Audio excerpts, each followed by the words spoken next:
snort some cayenne pepper up my nose. You need to put just a little bit in each side. I'll see, there it is in my hand. All it literally takes is a pinch, and oh my God.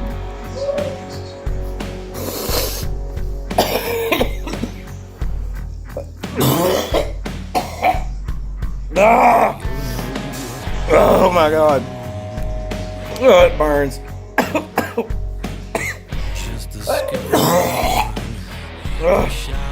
Okay, the other one.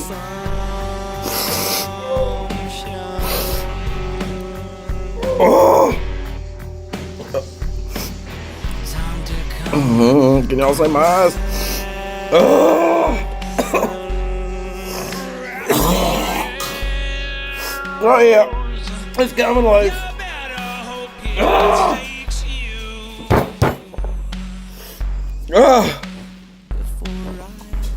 Oh God, I'm crying. Oh. Oh.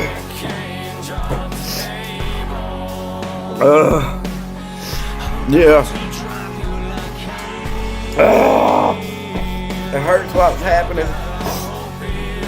Oh, but the next day, it'll be gone. And I'll show y'all tomorrow when I make another video, but I'm gonna have to log out for now because I don't want y'all to see me cry.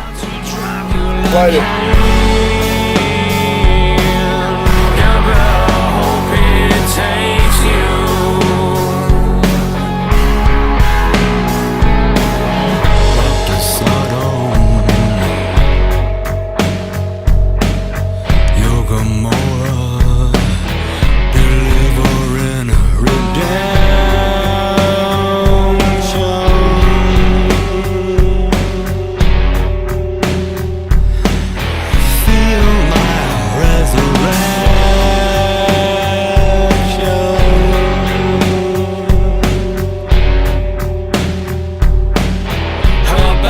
Drop you like Cain, like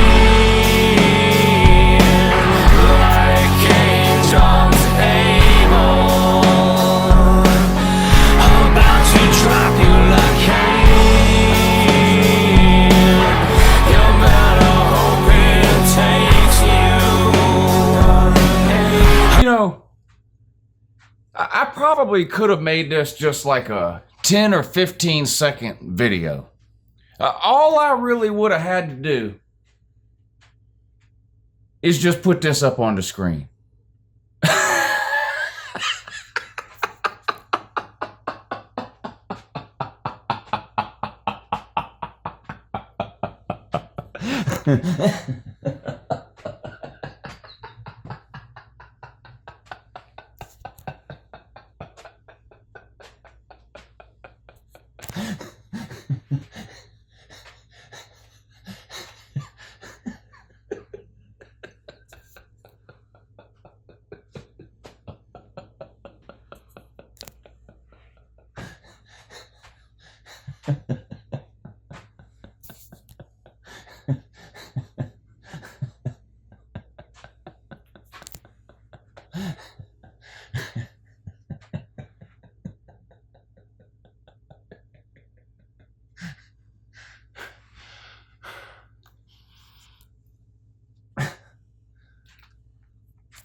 What's Tennessee's record in their last 13 or 14 SEC games? Let's see what they did. They lost all 8 last year, right?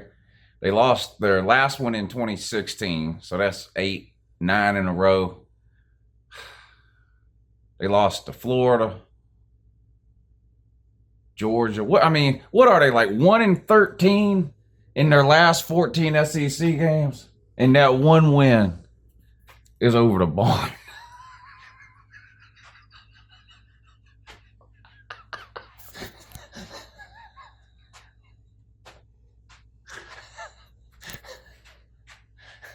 That wasn't at Auburn, was it? Let me see that again. Oh, no.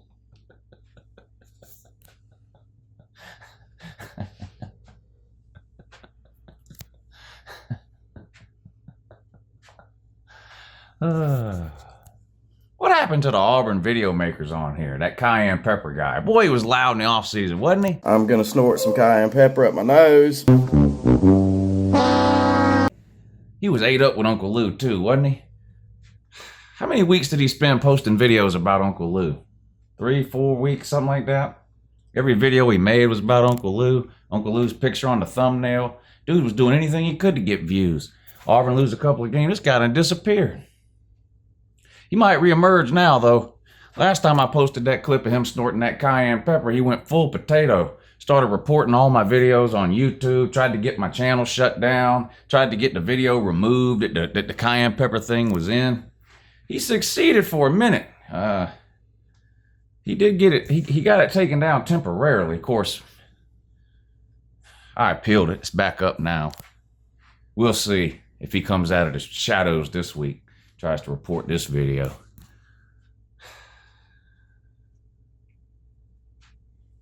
You can't hardly find no Barner willing to run his mouth anymore, can you? Nope.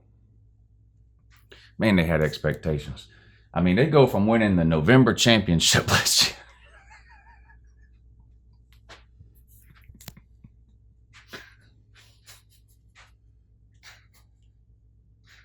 to losing to Tennessee at home.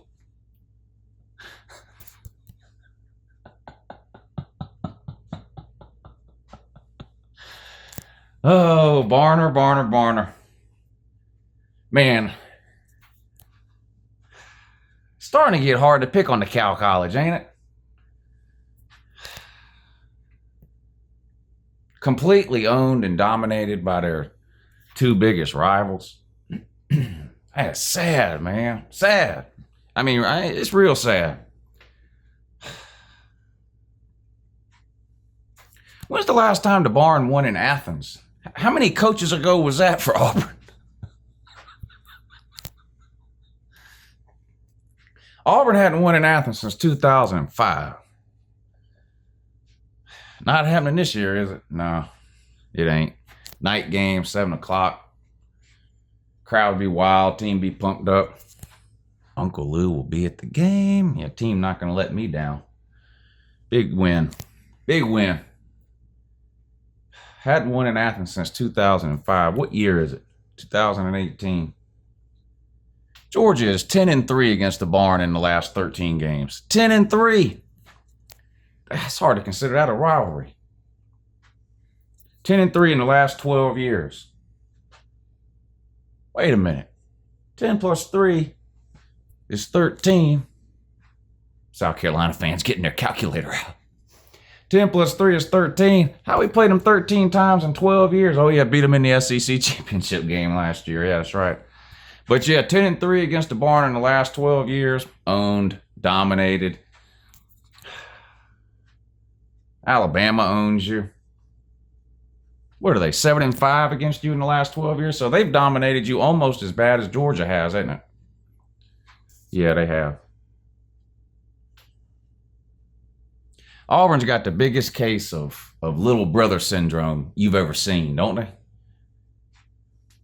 Dominated and owned on a consistent basis by their in-state rival. Dominated and owned on a consistent basis by their biggest out-of-state rival, Georgia.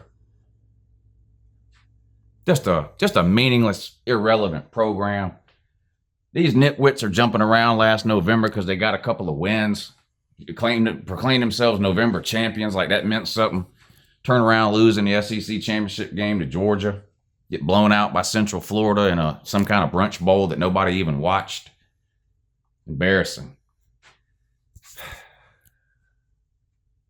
What do? You turn around and give Gus Malzahn a 7-year raise at $7 million a year.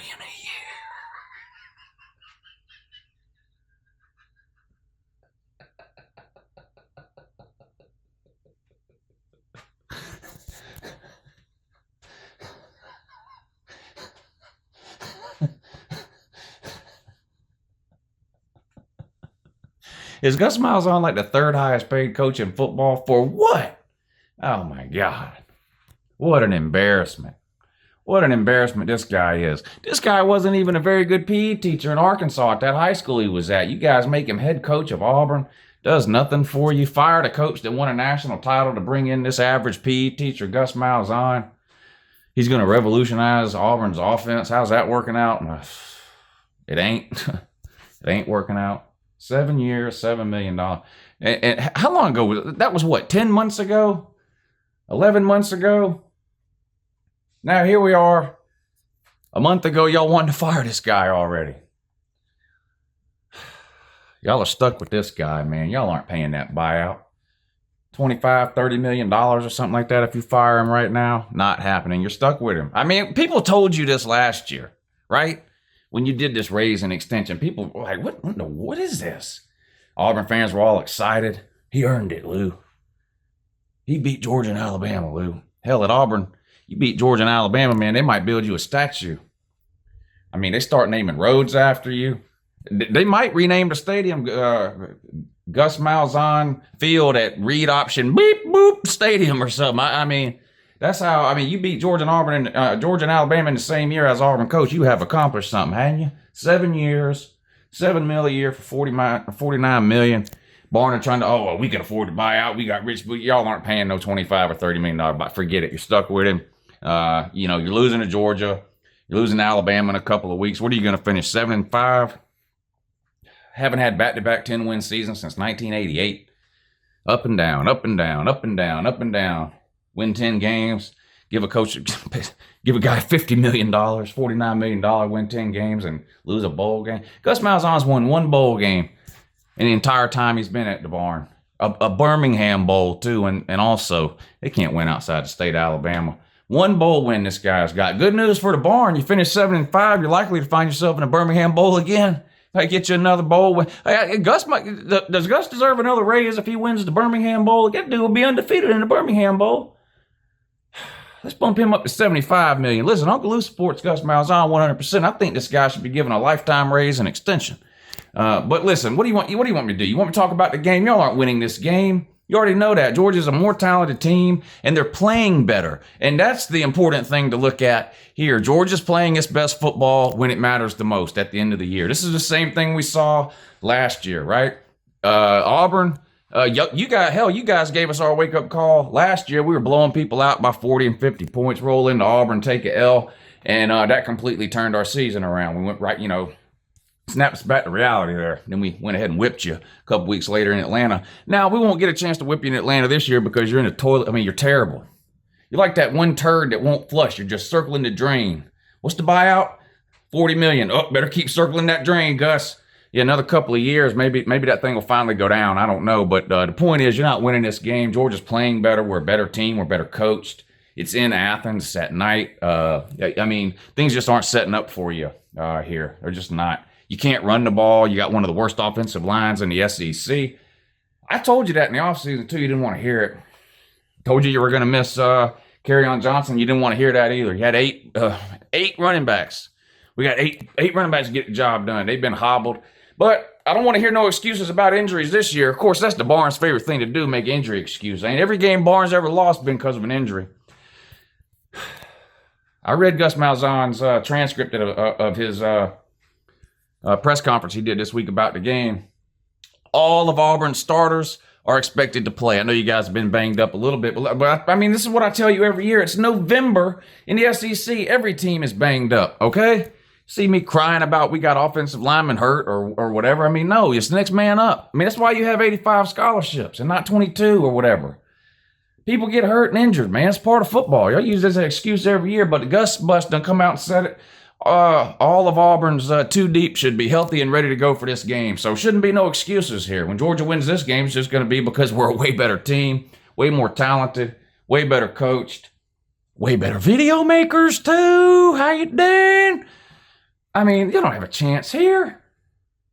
Jared Stidbaloney, this guy, you get within 2 zip codes of Jared Stidbaloney, he folds up like a cheap lawn chair. You do have some receivers, but if you can't get on the ball, what good is that? You got the fastest guy in college football, okay? You have a good defensive line, okay?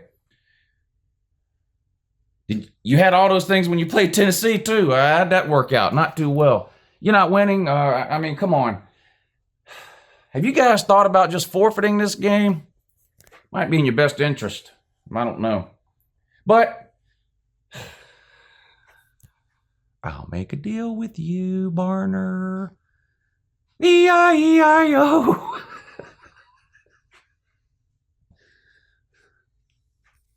If y'all really want to play this game, take that drive east to Athens, a real college town with a real stadium. We won't be burning no trees down after the game. Y'all about retarded for that. Burn your own tree down. Stupid. But anyway, if y'all really want to play this game, come on down. We'll be there. What time's the game start? 7? I'll be there about noon. Any of you idiot Barners want to come up? I mean, listen, I'm in a good mood. We're winning this game. I'm sitting here trying to get aggravated on video because that's what people like to see. But come on, we're winning this game and I'm going to be there. I'm in a good mood. I mean, if any of you cud-chewing Barners are coming to Athens for the game and you want to get your picture made with Uncle Lou or whatever, you want me to sign your girlfriend's breast, whatever it is, I'll be there all day. I mean, just let me know, hit me up on Twitter at Crazy Uncle Lou, whatever. I'll be there. I'll be more than willing to sign something for you, take a picture, whatever. I mean, this is just going to be a beatdown. The highlight of your trip to Athens would be go back home and tell all your friends you met Uncle Lou. So as far as the game goes, it's already over. But if that group of future convicts wants to show up and play a game in Athens, that half-dead group of ne'er-do-wells you call a football team, if they want to show up and play the game, Georgia will be there ready to go. Okay, game's at 7. You guys probably should come on out around 6 or 6:15, get your little calisthenics in, get your little toe touches, whatever, what you do, jumping jacks, I don't know what you do. Get warmed up.